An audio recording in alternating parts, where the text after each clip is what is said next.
Hi guys. Today we are going to talk about the release of Bane of Immortality. So, let's get into it. And of course, it's holiday season, so I had to get me a gingerbread iced chai with oat milk coffee because we can't handle lactose in this house. Okay. So, as of today, Bane of Immortality has officially gone live and available for pre-order. The official release is going to be November 27th because it wouldn't let me make it any sooner. But you can pre-order it now. It is on the Barnes & Noble website. I am currently trying to get the ebook formatting done, but we are approaching home renos on our house, and so I don't have a desk chair because we got rid of everything that wasn't really working for us, and my desk chair was broken. So I don't have a chair to work at my big laptop or at my MacBook. So we gotta wait until at least my office room is done so we can get that started. But I'm gonna try to get it done as soon as I can. But kind of wanted to make a video today to talk about how Bane will compare to Burden of Divinity and what to kind of expect from Bane. So, I have my notes on here, so we're gonna get that taken care of. And then I also have my sister's annotated copy that she did when she was editing, and so we've got some tabs in here where, do not go under the tripod, where she picked out some lines that she loved and some lines that she thought were like good promos, so we'll probably go over those too. So, let's start with how Bane compares to Burden. And so, book 1, which is Burden, is more like the prophecy, whereas Bane is the consequences of this prophecy. So, there's a big difference in the vibes, for sure. Burden of Divinity was more like discovery, identity, secrets with Nikolai. Oh, Bub. Secrets with Nikolai and like the tentative trust and deciding to trust him. And then a little spark of fate. And I don't want to call it a slow burn because she kind of really just jumped right into it. But like the relationship buildings towards like slowly with her and Nikolai. And there's a lot of found family in there and a lot of like the group dynamic with the larger group of the Legion and stuff like that. So it's more like a lighthearted banter, more like. Now when we get to Bane, it's the aftermath of the final chapter of Burden, which if you've read it, you know what I did. So this is the consequences of that final chapter and what happened. I'm not going to spoil it just because I literally just published it this year and only sold 16 copies, and who knows what this book is going to do and what this one's going to do. So I'm not going to spoil anything in these just because I don't want to. So this is going to be the aftermath of Burden, like directly after. Like when I first wrote Burden, most of the like beginning of this book, like I want to say like the front quarter of this was supposed to be in Burden. So this had been written for a while, and so it's like direct, like no time lapse, just go straight into it, which is something I like. I like my books to go in succession. Like this book ends, and the next book will pick up on where this one left off, which I've already started writing. So don't like be outside my house with your pitchforks telling me to write like my sister has been. So we'll go with that. But Bane is more about like grief and anger and spiraling and struggling with power and these big emotions and Orion's new reality. Like that is the biggest thing, is she's struggling to control the changes that have happened in her life, and she's struggling with what happened at the end of the book of Burden. Like that is a big stressor, and it's really hard for her because she had put all her faith in this one thing and it turned out to not be what she thought it was. If you read it, you know. There's also a lot of strategy, and then she's going into like a deeper cycle of I was afraid of what I could become to I don't care what I have to become to win, as long as I win. So there's definitely a dynamic shift between her being scared of becoming Ambrosia to not caring anymore and knowing that she has to become this person that she was afraid of becoming in order to survive this war and for them to win. So, that and love in this book is more like it's a battle. It reflects the push towards war rather than like a soft comfort, if that makes sense. So, Burden was more like who Orion could become, and Bane is who she has to who she has to become. So we'll talk a little bit more about like Orion, how she like, Burden was more like, what am I and what could I be? And Bane is like, what does it matter? Because I have to weaponize whatever I am to win. Like, I no longer get the comfort of being afraid of my choices. I just have to act, and I have to not care about the repercussions of what I do. And that is a very hard thing for her, especially if you know like how much she struggled with being afraid of being feared or like the people not liking her. In this book, she's lost that fear. She does not care anymore, and that's like a downward spiral that she goes into where she can't care anymore or else she's not going to survive this war. And then Nikolai is very still prominent in this book. So in Bane, he is like that quiet, like protective, mysterious, like he's very tempting, all of that. In Bane, he shifts into the, I'll burn the kingdom down for you, but don't make me choose between you and your own destruction. Like, he doesn't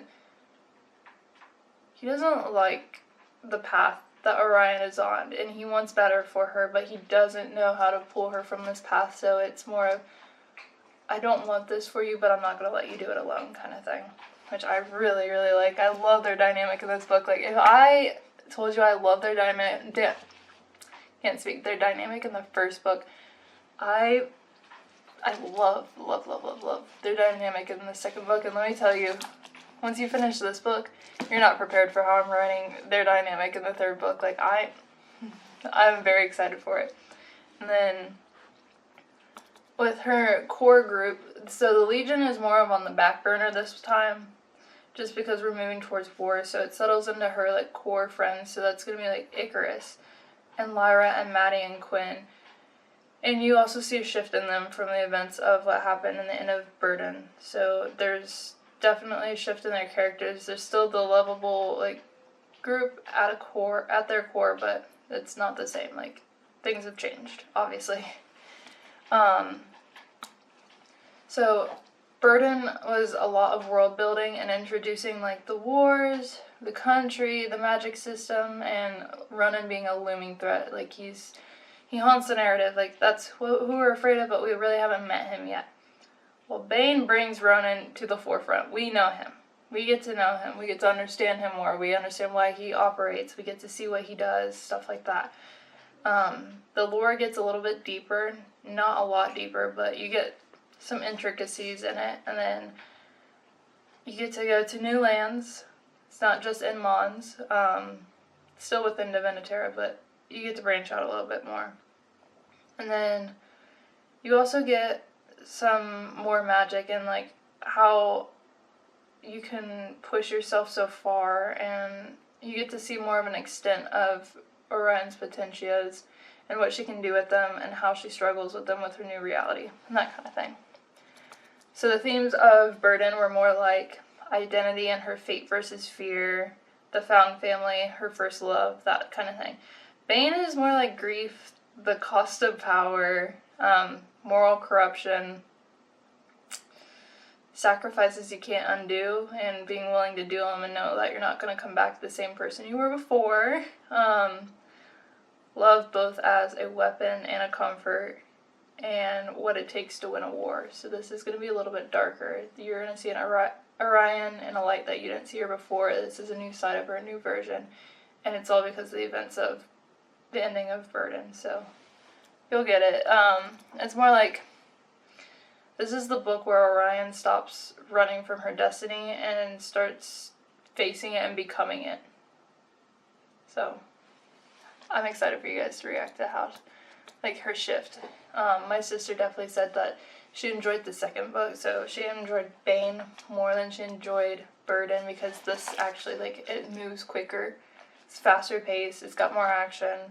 She said she also liked the dialogue in this one a lot better than the first one, but this one is more written in my voice today than what I had already written, like 2019-ish, and just edited to fit into what I like to write now. What to expect in Bane is, like I said, a much faster pace. There's more action. There's some scenes that are gonna hurt. They hurt me. I cried like a little baby back bitch. The tension between Nikolai and Orion I really like in this book. I like watching her, like, Orion's control kind of unravel, where she's spiraling because her world has been flipped upside down and she doesn't know what to do, and she's just trying to find purchase in it. I like her moral dilemmas, and, like, her inner monologue is very much, it is repetitive, but it's to mirror how one goes through their grief and their anger and hurt and stuff like that. So sometimes she repeats herself, but that's just how her mind works, and that's her trying to fight her way through everything that's happened to her. And it's definitely got an ending where my sister kind of was really upset about it. She texted me and she's like, what kind of ending is that? Which I like, because I like writing cliffhangers, and I like leaving you where you're, like, building up to something and it happens and you're like, now what? Like, what do you, like, oh, it's like that Jennifer Lawrence. What do you mean? What do you mean? What do you mean? And so I What do you love that. mean? That's what the end of this book does to you, I think, I hope. At least that's what it came across as to me. So, Burden was kind of like falling in love, where Bane is asking you what you're willing to do for what you love. So, do with that what you will. So, if you like morally gray main female characters, like your main girl, she's morally gray. If you like men who would raise an entire kingdom, but all for her, like the High Reeve, or definitely in Alchemized and stuff like that.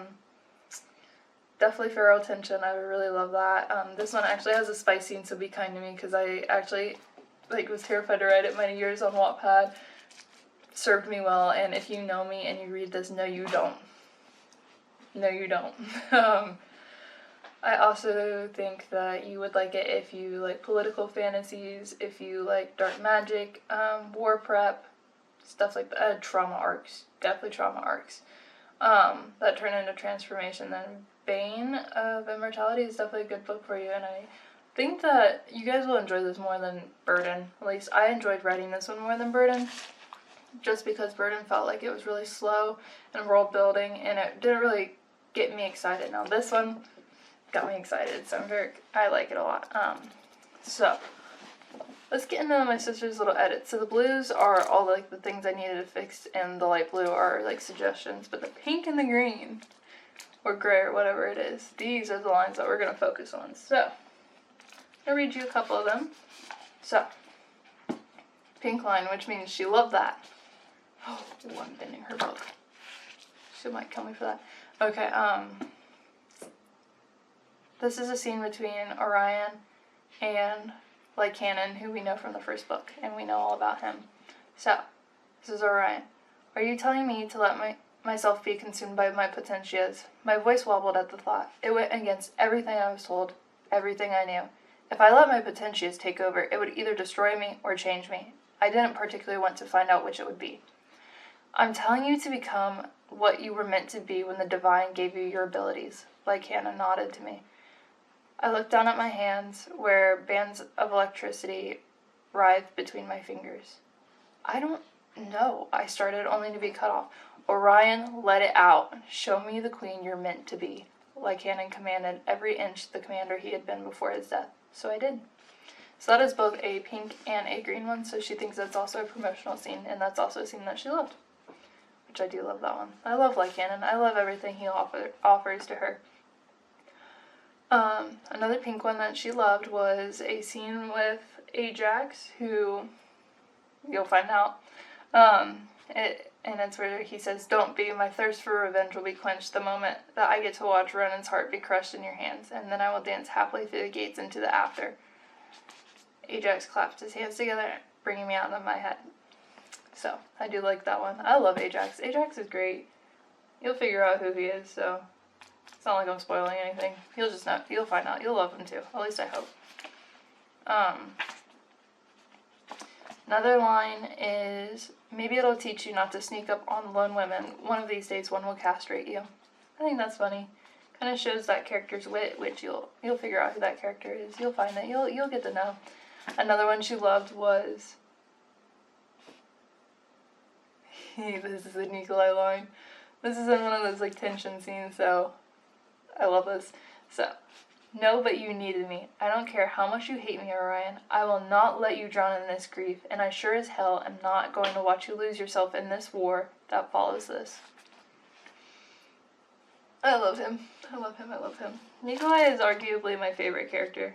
Say what you will about that, and not my like female character being my like Orion being my favorite character. Say what you want, but Nikolai is my baby. I love him. He's my favorite, and I will die on that hill.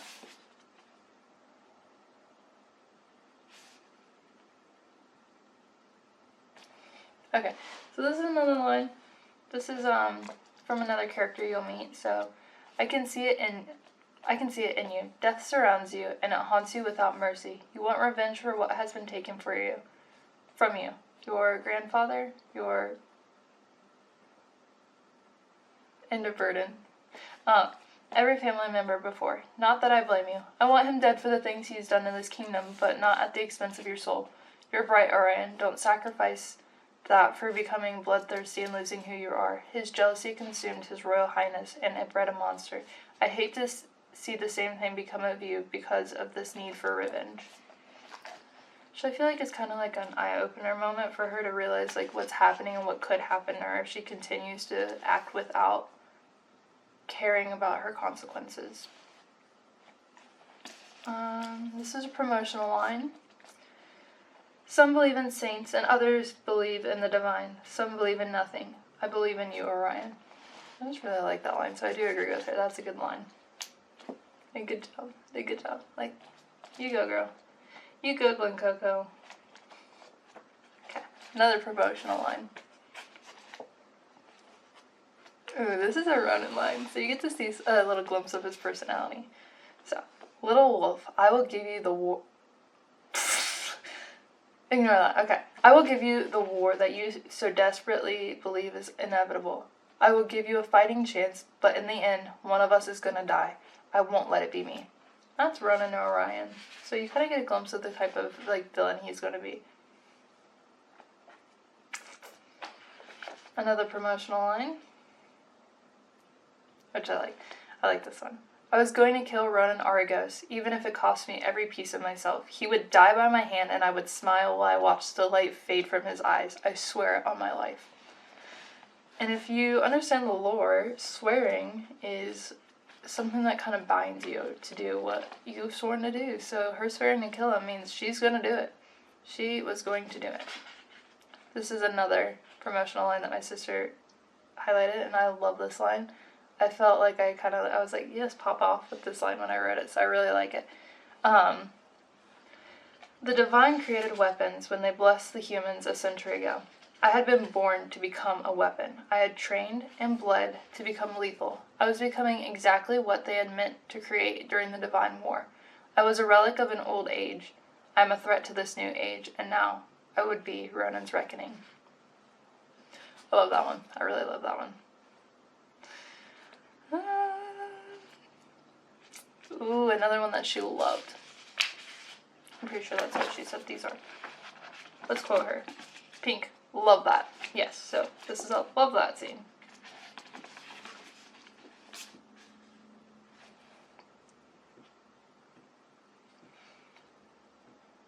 I'm not reading that one. That one spoils too much. This one hurts me. I can't read that one, but page 308. It might be different, but page 308. You'll know it when you get to it. Yeah, I can't read that. Sorry, guys.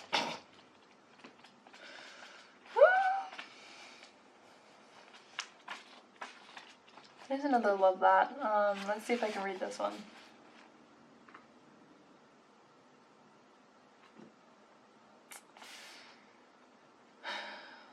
Without you having the context of this part, you don't get like the weight of it, so you'll have to wait and see, but this is chapter 20. Like the 3rd page in. I really like it. I agree with my sister, this is a love that scene, but without the context of the scene, you wouldn't understand the weight of what is said. I don't think, like, it won't hit as hard. And I don't feel like reading like 3 pages to you, so you'll have to see it on November 27th or whenever your book gets in. So, sorry, not sorry.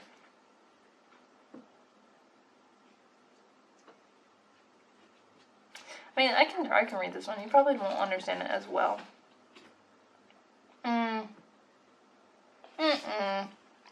Never mind. That's little spoilers. We're not gonna do that one. That one is chapter 21. And it's a Lyra line, so you know it's good. But definitely not this one. Okay, so I definitely cannot redo that one. That one's definitely big spoilers. Will not be doing that. It is a very good love that. I do love that one. This one is in chapter, I think, 23, if I remember correctly. 24. 24. Let me just tell you this. Chapter 24 is something that my sister has been asking me for and begging me and demanding. So this one was a little fan service to her, but I didn't do it the way she wanted to, so I kind of got yelled at. But I gave her mostly what she wanted. I just loopholed it. So that's to her. You could thank her for the emotional pain that causes you, like, not bad. Not really, but my bad.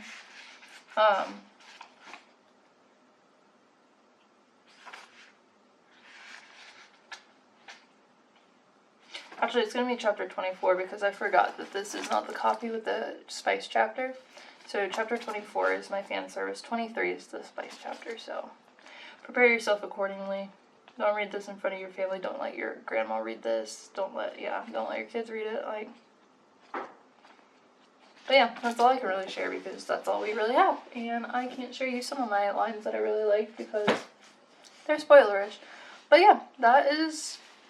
I'll wrap this up because that's about all I can really talk about without spoiling anything, and I don't want to give you too much, and you still have until the 27th for it to drop. So, that being said, Bane of Immortality, my baby, my 2nd book of the Blood Wars series, is now available for pre-order on Barnes & Noble, and you're not ready for it. I really don't think you are, and I say that with love, because I love this book, but you're definitely not ready for it.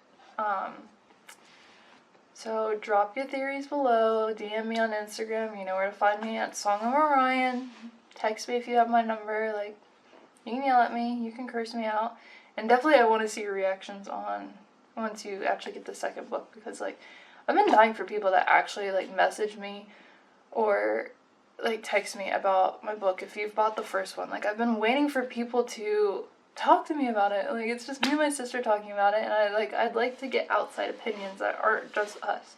So don't be afraid to reach out, even if we, like, have never talked, or if, like, we haven't talked in years. Like, go ahead and reach out. I don't care. I'll respond. I'll have fun. I won't give you everything because I'm not going to give you spoilers, but I'll talk to you about it. But yeah, so I'm going to wrap this up here. Can't wait for you guys to read Bane of Immortality. I can't wait to give you teasers of book 3, even though I'm only 1 chapter in and writing it. But yeah, so thank you for watching. Thank you for supporting me. Hopefully you guys will enjoy this as much as I am. And yeah, so thank you for your support. And bye.